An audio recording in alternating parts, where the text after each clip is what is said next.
Hello and welcome to Whisky.com, where fine spirits meet. And we're having a little series of a tasting of Glenfarclas with Deborah Stewart. And you're already 8 years, or was it 7 years? 8 years? 8 years already. With Glenfarclas? Yeah, from my sins. Yeah, we actually had you on the channel already, so welcome yes. That was about 2019, I think. Yeah, it was quite a time. It was everything in my mind is before, after COVID, and it was before COVID. Yeah, I think. Yeah, it was the beginning COVID? No, it was before COVID. Yeah, so we've met at the distillery. It's nice to be in your house this time. Yes, and we're trying a good amount of whiskey. I think one of them, we had a 12-year. Probably, yeah. Yes, I'm not quite sure if you had the 105. Maybe we did 105, but it's such a classic. You have to have it every time. Yeah, but we're starting off with the 8-year-old. Yes. So kind of the entry level. And what I do like, first of all, that we've talked before the video, you changed the bottle, didn't you? No, we didn't change the bottle. It's always been clear for the younger ones and then dark for the older ones. So it's a little quirk that we have that... And you don't do any colouring? It's because that's the reason why we use the clear bottles for the younger ones, where quantities are bigger and colours are lighter, so it's not so obvious if there's any difference in colour from batch to batch. But once you get to 15 years old and older, then the batch sizes are getting smaller. So it's harder to be completely identical with colour without cheating. So the decision was that 15 years and older is bottled in dark glass because it was that, or add colouring, and we didn't want to do that. So we never add colouring. When it comes to some of the special bottlings that you see, so things like the Christmas malt, or these kind of unusual bottlings that are done for Germany or for other markets, that's a choice of the German distributor. They can say we want clear, we want dark. But for our core range bottling, younger than 15 is clear, 15 and older is dark. And so the older the bottling gets, the more variations between the batches are? Well, our aim is to make sure the taste is the same. If the taste being the same means the colour is different, then we're okay with that. Okay. One little quirk though, because I know you do also have customers in the US, is that we only use dark bottles in the US. Oh, okay. And the reason for this is to do with 750 ml bottles versus 700 ml bottles. We sell enough whiskey around the world that we don't have to, best noise in the world, that we don't have to worry. We have both sizes for the rest of the world, but for the US alone, we do the 750 ml, a little bit for South Africa. And so the decision was, because for crazy reasons, these bottles cost so much to produce, we only produce them in the dark glass in 750 ml. Oh, okay. So as a result, if you go to the US, the 12, the 105, these ones will all be in dark glass, but everywhere else in the world they'll be clear. Yeah. We do have a few questions from the community. Will there be a Christmas bottling that was distilled on the 24th of December? No. Is it for because the you shut down? very simple reason that we're very nice people and we let the guys not work on Christmas Eve. Okay. So when the Christmas malt started in Germany, it's been 25 years already. Or this year's 25 or last year, I can't remember. I think maybe this year is 25 years. The whiskies they were bottling at that time were bottled Christmas Eve, Christmas Day, because they didn't stop at that time. Okay. But as time has gone by, someone became nicer. Maybe it was John Grant, I'm not sure. But the decision was taken that we stop distilling a week before Christmas so that the whole team can enjoy Christmas with their families. So as a result, I'm very sorry, all we can do is December casks, and we try and get it as close. We try and use casks from like the last cask filling of the year often. But not always, because sometimes the last filling of the year are all fourth fill and we'll want to use a few first fill casks in there too. So it's not going to be as straightforward as it's only from the last cask filling of the year. But we try and use casks from as late as possible. It's a really interesting whiskey because as things have progressed, shall we say, over the last year or two, the 8's become much more popular. I think because of the price point. I mean, the price point is unbeatable.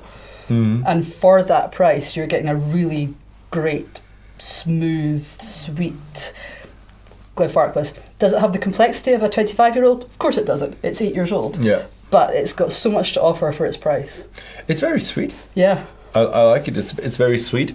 It does have a bit of a honey caramel, also a little bit of a, I would say, fruity touch, but also a little bit of a what is it, heathery touch to it. Heather honey. Heather honey, yeah, definitely.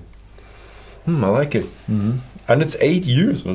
And I like it that you have a single digit on your bottle, and you have the courage to. But that's all about Glenfarclas. They try to be original and just don't cut any corners. Absolutely. I like it. So here's a bit of a. Oh, sorry, that's right. You can't put the whiskey in front of me, not expect me to try it. You know. It's the same in the taste.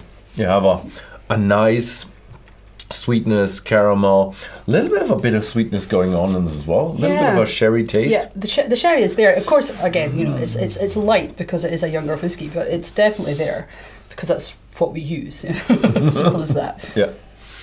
So a little bit of a tougher question this time. Back in the days, the bottlings were more sherry. Now, not anymore. Why the sudden change? Will there be any bottlings like back in the days? So, I mean, when it comes to sherry casks, that is what we use. So we use sherry casks, but we do use them up to 4 times. Now, I can't sit here and say every single cask in our warehouse is a sherry cask because there are a few other things that have snuck in over the years, but the big majority of what we have is ex-sherry. However, obviously, we don't only use them once. So each time you use the cask, the impact changes on the whiskey. So if it's a first fill whiskey, it's going to be that really big sherry taste. If it's a second fill, it's still really sherry, but sometimes just a slightly less intense. Third fill is quite light, and fourth fill is even lighter. To be honest, fourth fills taste quite like bourbon casks because they're nice oak by that point. But we do still have these full sherry cask whiskies, but it tends to be the single cask. If you want really that sherry bomb, then look for single casks like the family casks or some of the single casks that we do for retailers in different places. Yeah, that would have been what I said. Definitely go for the 100% sherry cask. If you, there's no more sherry cask than if you have a Glenfarclas full sherry cask. No, those first fill, especially the kind of younger Oloroso hogsheads, you know, kind of the youngest one in the family cask range will be around 15 years, but we sometimes bottle them for retailers more like 10, 11, 12 years, and there's so much sherry. And it's always great fun just because, you know, you look at the colour and you think, it's so young, how can it be so dark when it's those first fill casks? But that's because the colour does, of course, come in at the beginning. So one of my favourite things that we do during the Spirit of Speyside Festival is we'll do a tasting through the decades, of course, as we can do at Glenfarclas using our family cask whiskies. But the last 2 or 3 years, I've included a 2020 in mine to give me an 8th decade of whiskies. Nice. And it's always great fun to see people's faces because, you know, the colour, you would think it was 20. Just to show that colour really doesn't actually mean all that much because the thing is it can be very dark after a short time if it's in a good first fill cask. Yeah, I've heard that during the first 3 months the whiskey becomes really dark, and actually becomes a little bit lighter as it's almost like settling. It's settling, and obviously when you go into like 20 or 30 years, it goes really dark. So get yourself a single cask bottling. Will there be a Glenfarclas 10-year-old with 43% in the future? Honestly, probably not. It's not something that, to me, makes a huge amount of sense. What would make more sense would be to do maybe a special edition 10 years old at 46%, so that it could be non-chill filtered, whereas the whiskies at 40 and 43 are lightly chill filtered. So you would be better with one where it could be non-chill filtered. We do those bottlings for Germany quite regularly. So things like the 2012 in the Trinity series was bottled in 2023. So it's like 10, 11 years old and it's 46%. So that's going to give you that impression. Yeah, but I think you've chosen your ABVs quite well. I think we had the discussion when I was at the distillery, and there was always a reason, and you've obviously put some thought into that. And there's always the chance of getting yourself more special bottlings. There are tons of bottlings of Glenfarclas out there, and just mix them how you want them. Yeah, and the last question today. Next video will be more questions because we try to answer or ask all the questions. Is it realistic to get a 50-year-old Glenfarclas as a miniature in the future? So the idea of doing miniatures of the really old bottlings is something that we have talked about over the years. Most recently, our most recent old bottling we did was our 70 years old, which we launched in June of last year. And we did discuss for quite a long time whether it makes sense to do this as a miniature. The problem is, even the miniature is very expensive. Yeah, obviously. Realistically, the bottle cost in pounds is like 20,000. So, which is very reasonable for a 70-year-old. So it would be like 1,200 or something? Yeah, you're looking at like £1,000 for a miniature, which then becomes almost a bit ridiculous. So the decision was not to do it. Whether it's something we should consider more.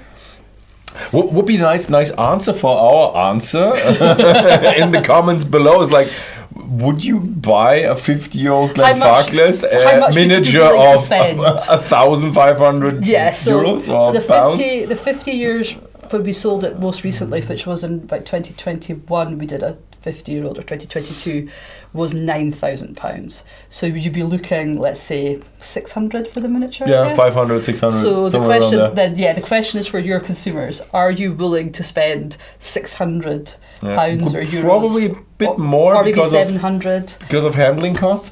Yeah, for a miniature. And if people say yes, then I'm sure we could be convinced to do it. Okay. Yeah, good. I think we're done with the 8-year-old, and yeah, thank you very much. And stay tuned. I've not read all of your questions. If I missed out your question, they will still be on the sheet. And stay subscribed, and you will find your question probably in the next videos. And yeah, then have a look at Whisky.com. You will find the 8-year-old there. Unfortunately, not in the United States. Thank you very much for watching, and see you next time.